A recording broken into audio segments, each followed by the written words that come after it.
professor in biology and in environmental earth system science here at Stanford. He's the founding and current director of the Department of Global Ecology at the Carnegie Institution. He's also the faculty director at the Jasper Ridge Biological Preserve. Now, Dr. Field's research is distinct in the sense that he's looking at climate change and the effects of climate change, how these effects scale from the molecular level to the global level and vice versa. And I think this unique perspective enables him to integrate multiple disciplines and multiple understandings to get a comprehensive and global view of causes and consequences in climate change. As I said, he's the founding director and current director of the Department of Global Ecology at the Carnegie Institution. He was also elected co-chair of the Working Group 2 of the Intergovernmental Panel on Climate Change, who came out recently with a high-impact report. Dr. Field received many awards. He's a fellow of the American Association in the Advancements of Sciences, a member of the American Academy of Arts and Sciences, and a member of the National Academy. With this, I will ask Chris to come. Thank you.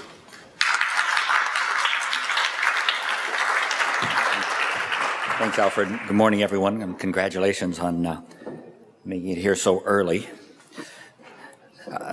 I've been involved with the GCEP project over the last 4 or 5 years, and it's really been a great experience. I want to acknowledge a wonderful set of colleagues who have taught me a huge amount and made some really important discoveries, not only about the magnitude of the biomass resource that's potentially available and sustainably available, but also about some other consequences of doing biomass energy. And the last time I spoke to you, I talked about the role of biomass energy production in forcing of climate through mechanisms other than influencing greenhouse gases. And I think that that's a really important topic that I'm not going to focus on today, but has a lot of leverage over the system, and it's really worth thinking about. For me, then, one of the next big eras in climate change research and in climate change policy is going to be developing an understanding about how to deal with these non-greenhouse gas forcings, the climate forcings that are caused by the color of the land surface. Here's the starting point for thinking about the sustainable domain of biomass energy. The NPP is total plant growth integrated on an annual basis. If we take the best estimates based on a combination of satellite and modeling data, it looks like the land on average year produces around 57 billion tons of new plant growth. At the typical energy content of biomass, that's around 2,300 exajoules. The oceans are about equally productive, even though they only have a tiny fraction of the standing biomass. They have a lot more area and a lot more rapid turnover, again about 2,300 exajoules per year. As you know, the magnitude of the global human energy system is around 550 exajoules per year. So on an annual basis, land and ocean each produce approximately 4 times as much potentially usable energy as we use in the human energy system. So the magnitude is really large. The question is how much of that is potentially available, how much is sustainably available, and how much utilization impacts other things that we really care about in the Earth system. So I want to talk about 3 aspects of the sustainable domain for biomass energy. The first is why we care about the sustainable domain. The second is, what are the actual dimensions of the sustainable domain? And then what should we do with the biomass once we get it? And that has a lot of leverage over how much resource you think there is. So in the area of why, there are really 2 big issues. The first is, how does extraction of biomass from natural landscapes or managed landscapes into the energy system influence markets? And the second is, how does it influence non-market ecosystem services, things like biological diversity, maintenance of soil integrity, prevention of erosion, protection of watersheds, stuff like that. And for markets, I think it's important to recognize that we have intensive need for managed ecosystems, primarily through the provision of food. And if you look at the history of real food prices over the last more than 100 years, you see a striking trend. The real price of agricultural commodities has tended downward. This analysis starts in 1875 until about 2000. The authors of this study identify some megatrends, but what's striking is that in the last couple of decades, there is a clear rising trend, both in the short-term fluctuations in global food prices and potentially in what this paper identifies as super trends, which you can see as the heavy dashed line in the lower half of the figure. And at least in past super trends, there has been several decades of elevated prices. The big debate in the agricultural economics literature now about whether we're entering an era of permanent scarcity or just extended scarcity over some period of decades where we're likely to see high food prices that are going to be representing competition with any kind of biomass resources.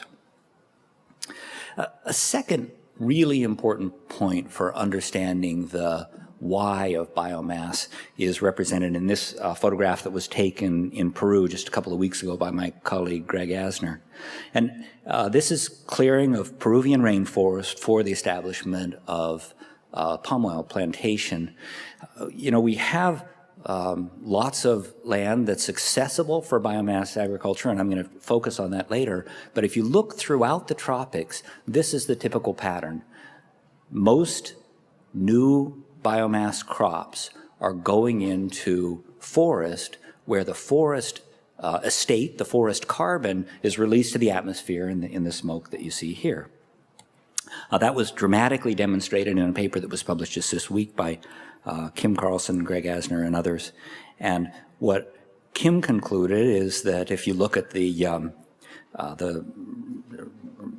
leftmost two bars on the left figure, is that in Kalimantan, giant state in Indonesia, over the last 20 years, basically 90% of the area that's gone into oil palm has come from forests, and only about 10% has come from non-forest aspects. Even more concerning is that Kalimantan has vast areas that have been allocated to future development of biomass resources. Those also are about 90% in forested areas. The key issue here is that when forest is converted to biomass, you get to take advantage of the biomass, but you've lost a vast stock of carbon to the atmosphere as a consequence of just combusting it. You can think of this as a carbon debt.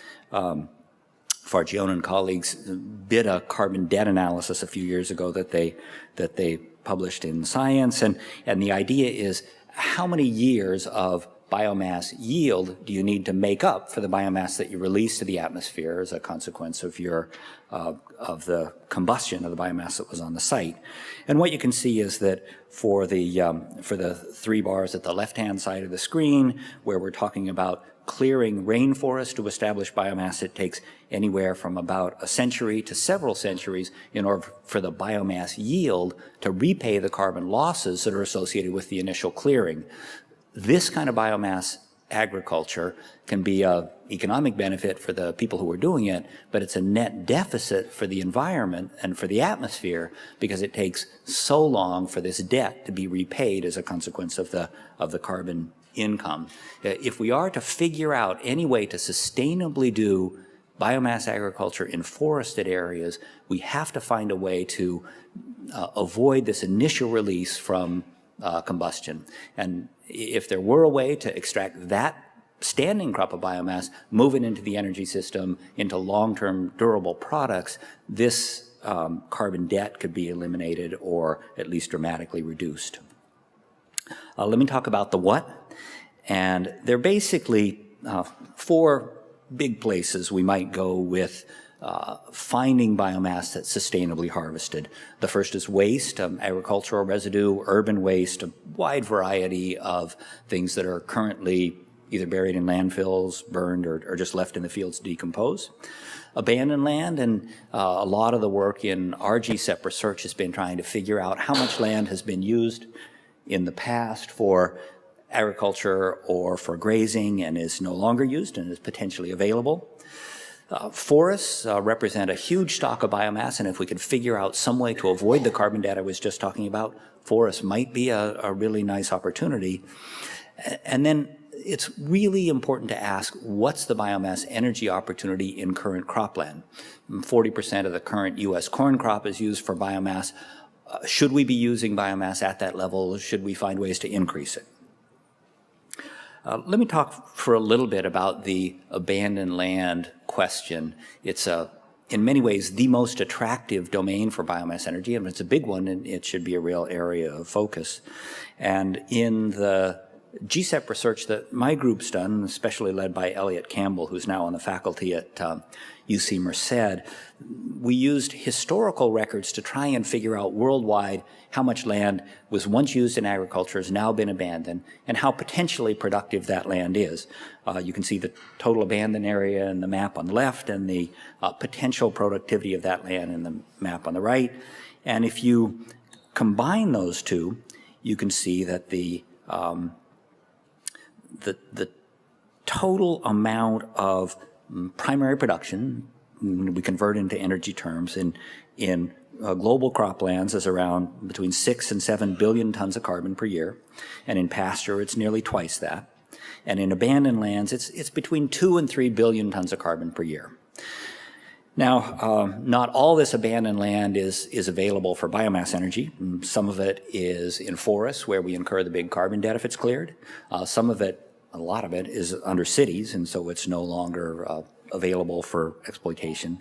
And then there's an additional category that we're describing as other in this plot, and it represents somewhere between 1.5 and 2 billion tons of carbon per year. And if we ask how much energy might we move into the energy system as a consequence of using this land, it turns out that it is on the order of something like 30 to 40 exajoules per year. And global energy system's about 550, so this represents something like 6 to 8% of the current global energy system. It's a big number, and it's a big attractive number because this is a part of the biomass estate where we can hope for win-wins. Not only are we providing energy into the energy system, particularly because biomass energy is often storable, but we're also potentially improving degraded lands. We're providing a way to enhance other kinds of ecosystem services. One of the things we've been asking recently is whether, when you do this analysis at the global scale, you miss a lot of potentially accessible lands simply as a consequence of the fact that the data that are available at the global scale are not that highly resolved and of questionable quality sometimes. And so we've just done a new analysis for the United States. And with the United States, you see a striking pattern. The U.S. is essentially the only country in the world that wholesale moved its agriculture from east of the Mississippi to mostly west of the Mississippi. And you can see in the left-hand map that the big concentrations of abandoned land in the U.S. are east of the Mississippi. The consequence of that location is that these are areas, when abandoned from agriculture, typically come back as forest, not as something else, abandoned fields. And because they come back as forests, you have this carbon debt issue that makes them difficult to move into the energy system. But still, when you do this analysis at a higher level of resolution, you do come up with an increase in the amount of land that's available. So when in the U.S. we do a county by county analysis with the most highly resolved data that are available, we end up with an available biomass of 99, or an available area of 99 million hectares, representing a total energy content of a little less than 7 exajoules per year. And it's about a 60% increase over the numbers we got earlier based on the global scale analysis. And part of that's a issue of just being able to find more small patches when you look at the county level, and part of it is a problem that when you're working at the global scale, it's really hard to avoid double counting. I can't say for sure whether this 60% increase on the 30 to 40 exajoules I was talking about earlier is going to be global, but it likely is. And so I think the update is that it probably is going to make sense to increase that 30 to 40 exajoules in abandoned land by order 50% once we really are able to dig in more deeply. I want to turn now to the question of what we might get if we think more broadly than just focusing on abandoned land that's not in forests. And there's a really nice paper from the University of Montana group just recently that tries to partition for the continental U.S. the available biomass resources into 4 different categories.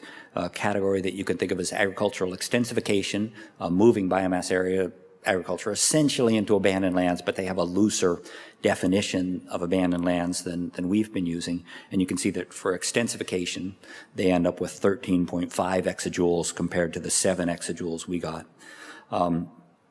For forestry, they conclude that there's not a very big opportunity for increasing the area that you do forestry on, only 1.1 exajoules. And for agriculture intensification, this is essentially removing waste products from the fields, stover and things that are currently allowed to decay. You end up with a significant amount of energy potential, 4.1 exajoules. And for forestry intensification, more comprehensive harvest of the material that's taken in forestry, 3.5 exajoules. If you add all those up, they come up to about 20 exajoules per year for the U.S. if you were to use all of them, and that represents, on the order of a fifth of the total U.S. energy requirements on an annual basis. So it's a big, attractive number, and the real challenge is how to use it in a smart, effective way. The final thing I want to talk about in terms of U.S. opportunities is croplands. If you think about the current biomass yield in U.S. corn agriculture in a year when we don't have a terrible drought, it's around 2.2 exajoules of energy content. And there's a big debate now about whether it's smart to convert that to perennials. There are at least 3 advantages you might get from converting this farmland to perennial agriculture. One is that the perennial crops, particularly miscanthus, can have higher yields than corn. Miscanthus has higher yields mainly because it can utilize a longer part of the growing season, being a perennial. Because you've got plants on the fields year-round, there's decreased erosion, decreased risk of erosion during harsh climatic periods. And one of the things that we published 2 years ago was that with perennial crops, you get a slightly cooler U.S. climate than with annual crops, mainly as a consequence of the fact that when the fields are green earlier in the spring and later in the fall, they're actually reflecting more of the sunlight, producing a direct non-greenhouse cooling. On the other hand, there are a number of serious challenges that are market-based that are associated with going into perennial agriculture, and perhaps the 2 most serious ones is that you're focused on a single market. As a producer, you don't have a choice of whether to go into the energy market or the feed market or the food market.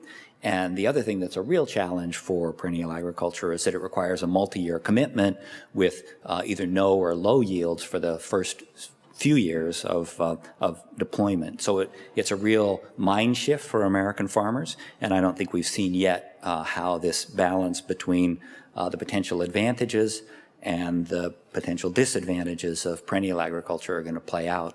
I'll come back to the issue of food security, which I think in the long run is really going to determine whether or not we want to do perennial agriculture in the U.S.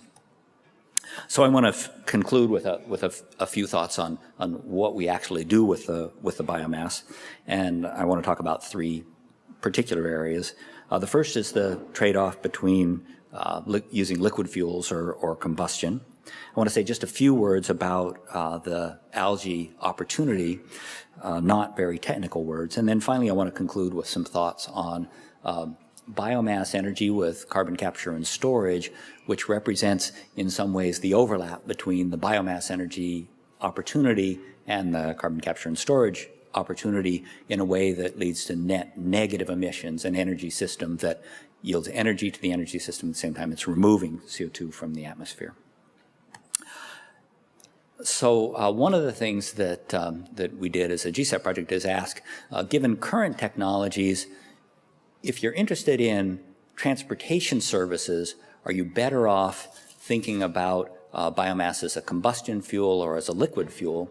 And using generation 2000 technologies, if you think about light vehicle transportation, automobile transportation, we concluded that you get substantially more transportation services per hectare of land if you think about taking whatever your biomass crop is, whether it's corn or miscanthus or anything else, co-firing it with coal in a power plant, using the electricity to charge the batteries in an electric vehicle and doing electric transportation rather than converting the biomass into liquid fuels and powering traditional liquid fuel vehicles. One of the things, the main thing that drives that conclusion is that internal combustion engines are so inefficient, and it's great to hear the progress that's being made in GCEP on increasing the efficiency of internal combustion engines. And if you could triple the efficiency of internal combustion engines, it would shift the balance back the other way and lead to a lot of the advantages of having liquid fuels. The other key issue with combustion versus liquid is illustrated in this cartoon from The Economist, where the idea is that once you think really hard about it, doing liquid fuels for light vehicle transportation, we're kind of locked into it for the short term, but in the long term it probably doesn't make sense. But there are other sectors of the transportation enterprise that we really have no clue how to electrify, and aircraft and heavy vehicles is the best example there. So I think that when we think about the balance between combustion and producing liquid fuels, we want to recognize that there's for the very long term going to be a substantial need for high density fuels like liquids that we don't have options for replacing, at least in the short term, but that at least now the big energy efficiency advantages accrue to electrification and thinking about plants as an energy source, not necessarily as a source of liquid fuel energy.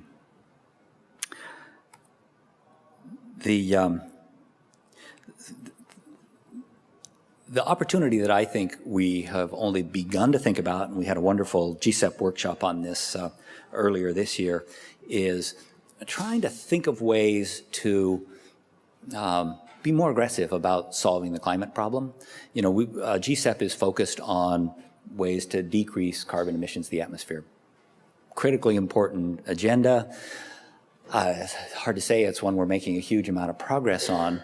And as we go farther and farther into the trajectory of not making a lot of progress on the agenda of reducing emissions, there gets to be a increasing priority on finding ways to remove CO2 from the atmosphere.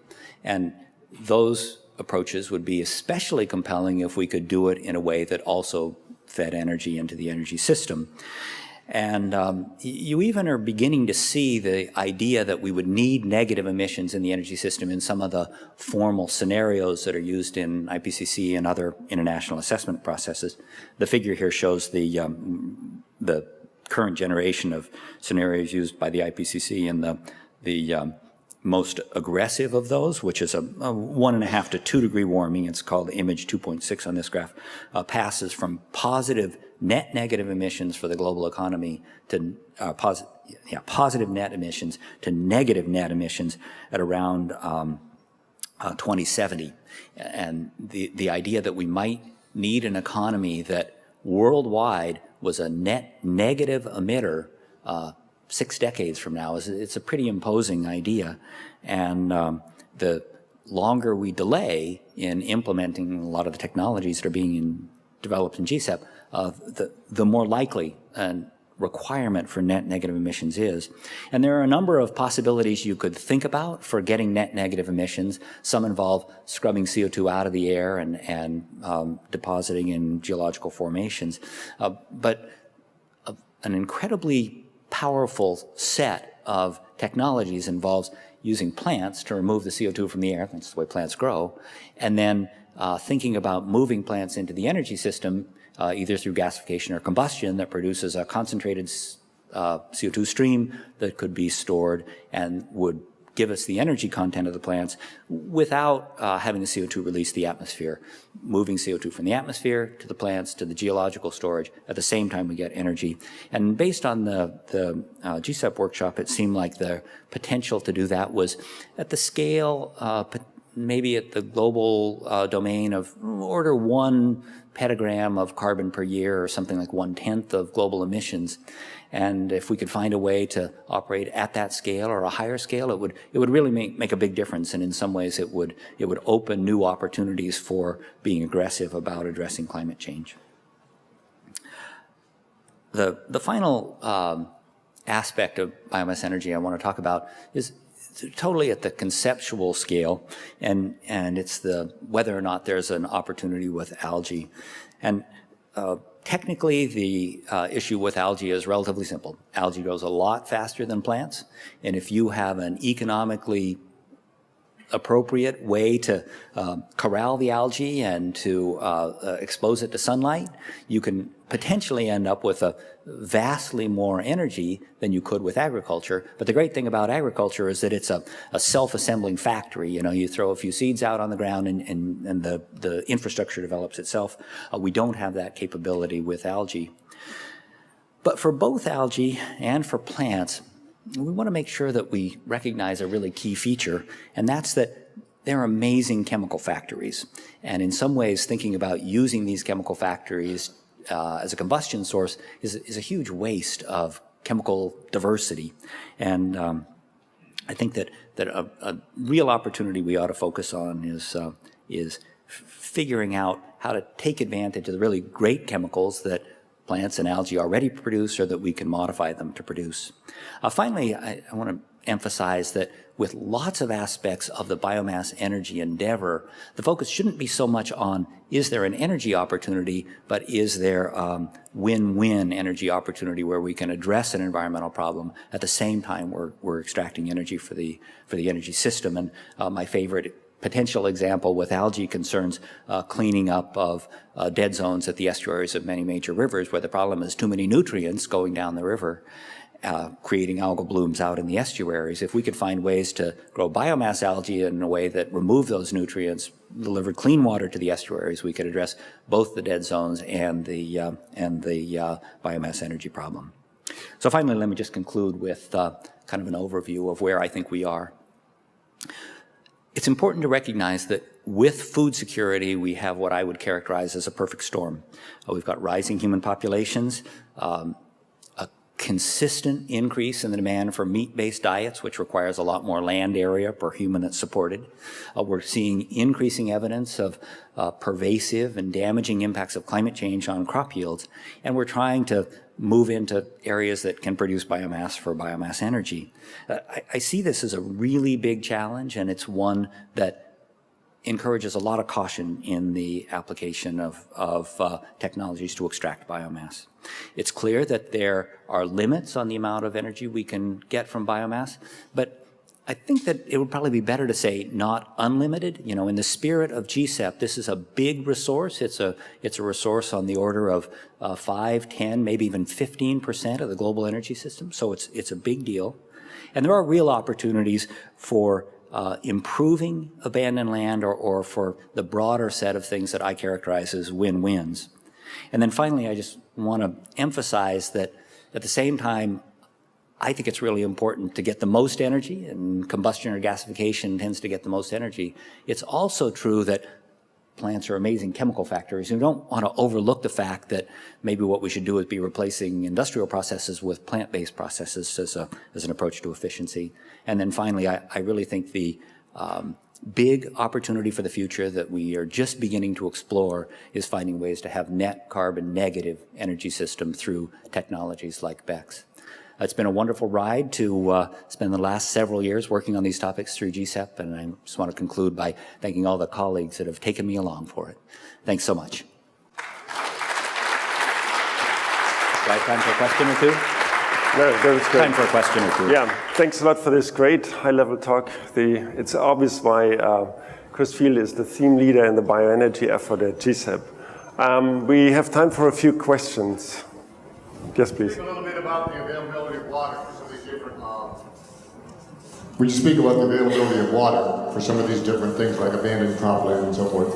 Yeah. So all the analysis that I showed you was based on current levels of yield without irrigation. We know that you can increase yields with irrigation, but just as a general rule, we don't have more water that's available. And so I think that it's, with the exception of a few areas, there are a few areas in Africa and a few areas in South America where there's significant irrigation opportunities.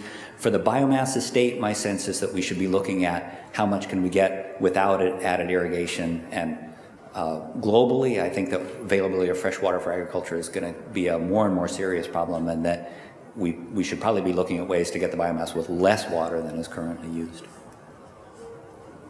Sure. Brian Flannery, thanks, Chris. I think the interest in land use change and sequestration issues in the climate arena started with forestry as a sequestration and then biofuels and what the implications were with land use change.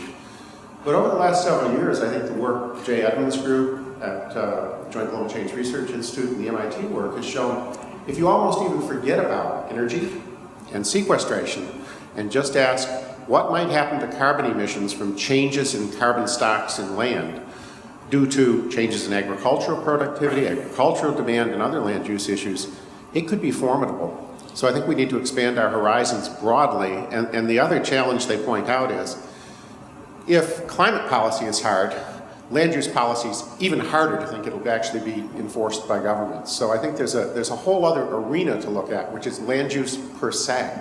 Yeah, well, that was basically where I started. You know, the economic analysis that Jay Edmonds' group does shows that if you have a price on carbon, but you don't apply that to forests, essentially you lose the global forest estate. Forests are cut down everywhere, and that it's only if you have an incentive somewhere in the policy world or the economic world to protect forests at the same time you put a price on carbon that you can actually end up with a net benefit for the carbon cycle. One more? One. Two, I think, unrelated ideas, but maybe they're related. Is there a good way to convert a rainforest to ag? Is there an alternative to burning? And could you say just a little bit more, I think in line with what the prior questioner was asking about the opportunity with biochar, which comes and goes in the media as a big opportunity? Yeah, well, so the issue with tropical forests is complicated because tropical forests provide so many ecosystem services, biodiversity hotspots, protection of watersheds, even important influences on the climate and precipitation. So you want to be really careful when you think about removing rainforests for any purposes. From the carbon cycle perspective, you can think about two different ways that you could utilize rainforest resources in a way that didn't create these big carbon debts. One is to move the biomass directly from the rainforest into the energy system, and if you had co-firing with the biomass, you could certainly begin to address that. It's hard to co-fire just mixed biomass stuff. You take a big efficiency hit. And the other thing you could do is think about extraction of rainforest resources for timber resources, particularly if they go into long-term products. That's been really difficult because most of the biomass in tropical rainforests isn't a high priority species, and most of it's in difficult to get to locations, and so far there hasn't been enough economic incentive to really do thoughtful, sustainable forestry. So in principle you could do it, but I think the bottom line is that you want to be really, really careful before you make a decision about converting rainforest for energy purposes. Biochar, Lena Perkins just finishing her thesis with a big component on biochar and especially comparing biochar with other kinds of BECCS opportunities. And the big question with biochar is that it's a field where more of the information comes from advocates still than from systematic scientific research. And so it looks to me like there's a real biochar opportunity, but it's kind of like biomass. It's a not unlimited biochar opportunity, and in particular I'm skeptical of the claims that there are lots and lots of places where modest amounts of biochar application can lead to massive increases in carbon storage through kind of a catalytic effect of increasing plant growth. Okay, So thanks very much. let's thank Chris again for this insightful talk.